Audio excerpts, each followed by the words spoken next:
বন্ধুরা, IPL 2025-এর 32তম match খেলা শেষ হয়ে গেছে। রাজস্থান রয়্যালস এবং দিল্লি ক্যাপিটালস টিমের মধ্যে এই হাই ভোল্টেজ ম্যাচ শেষ হওয়ার পর পয়েন্টস টেবিলে বড়সড় পরিবর্তন দেখা গেছে। তাই আজকের ভিডিওতে আমি আপনাদের জানাবো আইপিএল 2025-এর লেটেস্ট পয়েন্ট টেবিল, কোন দল কতটা এগিয়ে, আপনার প্রিয় দলের পরবর্তী ম্যাচ কবে এবং প্লে অফে যাওয়ার জন্য কোন দল আর কতগুলি ম্যাচ জিততে হবে, এবং পাশাপাশি এখন কার হাতে আছে অরেঞ্জ ক্যাপ এবং পার্পল ক্যাপ। তাই ভিডিওটি খুবই ইম্পর্টেন্ট, তাই একদম শেষ পর্যন্ত দেখবেন। ভালো লাগলে একটি লাইক করে দিন আর চ্যানেলটি সাবস্ক্রাইব করবেন, আর পাশে থাকা বেল আইকনটি প্রেস করতে একদম ভুলবে না। বন্ধুরা, দিল্লি বনাম রাজস্থান হাই ভোল্টেজ ম্যাচের কথা বললে দিল্লিতে প্রথম হোম ম্যাচে মরিয়া লড়াইয়ের পরে হার, দ্বিতীয় ম্যাচে দুর্দান্ত জয় ছিনিয়ে নিয়েছে দিল্লি ক্যাপিটালস।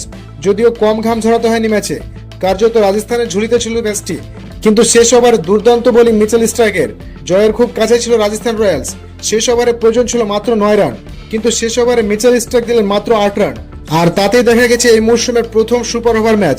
সুপার ওভারে আবার প্রথমে ব্যাট করে রাজস্থান টার্গেট দেয় 12 রানের, আর এই 12 রান 3 বলে তুলে নেয় দিল্লি ক্যাপিটালস।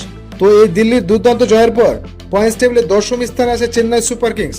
তারা 7টি ম্যাচ খেলেছে, 2টিতে জিতেছে, 5টি হেরেছে। তাদের পয়েন্ট 4, নেট রান রেট -1.276। তাদের পরবর্তী ম্যাচ মুম্বাই ইন্ডিয়ান্স টিমের বিরুদ্ধে 20 এপ্রিল। চেন্নাইকে প্লে অফে যেতে গেলে তাদের বাকি 7টা ম্যাচের মধ্যে কমপক্ষে 6টি ম্যাচ জিততে হবে। এরপর বন্ধুরা, 9ম স্থানে আছে হায়দ্রাবাদ টিম। তারা 6টি ম্যাচ খেলেছে, 2টিতে জিতেছে এবং 4টিতে হেরেছে। তাদের পয়েন্ট 4, নেট রান রেট -1.254। পরবর্তী ম্যাচ মুম্বাই ইন্ডিয়ান্স টিমের বিরুদ্ধে 17 এপ্রিল খেলা হবে ম্যাচটি। প্লে অফে যেতে গেলে তাদের বাকি 8টি ম্যাচের মধ্যে 6টি ম্যাচ জিততে হবে। এরপর 8 নম্বর স্থানে আছে রাজস্থান রয়্যালস। তারা 7টি ম্যাচ খেলেছে, 2টিতে জিতেছে, 5টি হেরেছে। তাদেরও পয়েন্ট 4, নেট রান রেট -0.714। তাদেরকে বাকি 7টি ম্যাচে 6টি জিততে হবে। তাদের পরবর্তী ম্যাচ লখনৌ টিমের বিরুদ্ধে 19 এপ্রিল। এরপর 7 নম্বর স্থানে আছে বন্ধুরা মুম্বাই ইন্ডিয়ান্স। তারা মোট 6টি ম্যাচ খেলেছে, 2টি জিতেছে, 4টি হেরেছে। তাদের পয়েন্টও 4, তাদের নেট রান রেট 0.104। তাদের পরবর্তী ম্যাচ হায়দ্রাবাদ টিমের বিপক্ষে 17 এপ্রিল খেলা হবে। মুম্বাইকে প্লে অফে যেতে এলে বাকি 8টি ম্যাচের মধ্যে কমপক্ষে 6টি ম্যাচ জিততেই হবে। 7ম স্থানে আছে বন্ধুরা কলকাতা নাইট রাইডার্স। তারা 7টি ম্যাচ খেলেছে, 3টিতে জিতেছে, 4টি হেরেছে। পয়েন্ট হচ্ছে তাদের 6 এবং তাদের নেট রান রেট +0.540। তাদের পরবর্তী ম্যাচ গুজরাট টাইটান্স টিমের বিরুদ্ধে 21 এপ্রিল। তাদেরকে প্লে অফে যেতে এলে বাকি 7টি ম্যাচের মধ্যে কমপক্ষে 5টি ম্যাচ জিততেই হবে। 5ম স্থানে আছে লখনৌ সুপার জায়ান্ট। তারা 7টি ম্যাচ খেলেছে, 4টি জিতেছে এবং 3টি হেরেছে। পয়েন্ট হচ্ছে 8, নেট রান রেট +0.086। তাদের পরবর্তী ম্যাচ রাজস্থান রয়্যালস টিমের বিপক্ষে 19 এপ্রিল। আর তাদেরকে প্লে অফে যেতে গেলে বাকি 7টি ম্যাচের মধ্যে মাত্র 4টি জিততে হবে।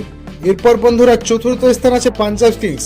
6টি ম্যাচের মধ্যে 4টি জিতেছে। তাদের পয়েন্ট হচ্ছে 8, নেট রান রেট +0.172। তাদের পরবর্তী ম্যাচ আরসিবি টিমের বিপক্ষে 18 এপ্রিল। তাদেরকে প্লে অফে যেতে গেলে বাকি 8টি ম্যাচের মধ্যে মাত্র 4টি ম্যাচ জিততে হবে। 3 নম্বর স্থানে আছে রয়্যাল চ্যালেঞ্জার্স বেঙ্গালুরু। মোট 6টি ম্যাচ খেলেছে এবং 4টি ম্যাচ জিতেছে, 2টি ম্যাচ হেরেছে। তাদেরও পয়েন্ট 8 এবং নেট রান রেট +0.672। পরবর্তী ম্যাচ পাঞ্জাব কিংস টিমের বিপক্ষে 18 এপ্রিল। আরসিবি কে প্লে অফে যেতে হলে আর বাকি 8টি ম্যাচের মধ্যে 4টি জিততে হবে। এরপর দ্বিতীয় স্থানে আছে বন্ধুরা গুজরাট টাইটান্স। মোট 6টি ম্যাচ খেলেছে, 4টি জিতেছে, 2টি হেরেছে।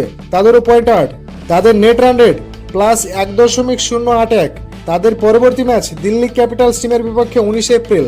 তাদেরকে প্লে অফে যেতে হলে বাকি 8টি ম্যাচের মধ্যে আর মাত্র 4টি জিততে হবে। আর বন্ধুরা, এই মুহূর্তে টেবিল টপ করেছে দিল্লি ক্যাপিটালস। মোট 6টি ম্যাচ খেলেছে, 5টিতে জিতেছে, 1টি হেরেছে। তাদের পয়েন্ট 10, একমাত্র প্রথম টিম যারা এই মৌসুমে 10 পয়েন্ট অর্জন করলো। Net run rate +0.950। এই দলটার প্লে অফ মোটামুটি কনফার্ম হয়ে যাচ্ছে, কারণ তাদেরকে প্লে অফে যেতে গেলে আর বাকি 8টি ম্যাচের মধ্যে 3টি জিততে হবে।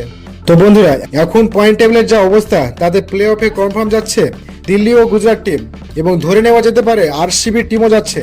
বাকি একটা টিম যে কেউ যেতে পারে, পাঞ্জাব, লখনৌ অথবা কলকাতা। সেটা আস্তে আস্তে গ্রুপ স্টেজের শেষের দিকে বোঝা যাবে।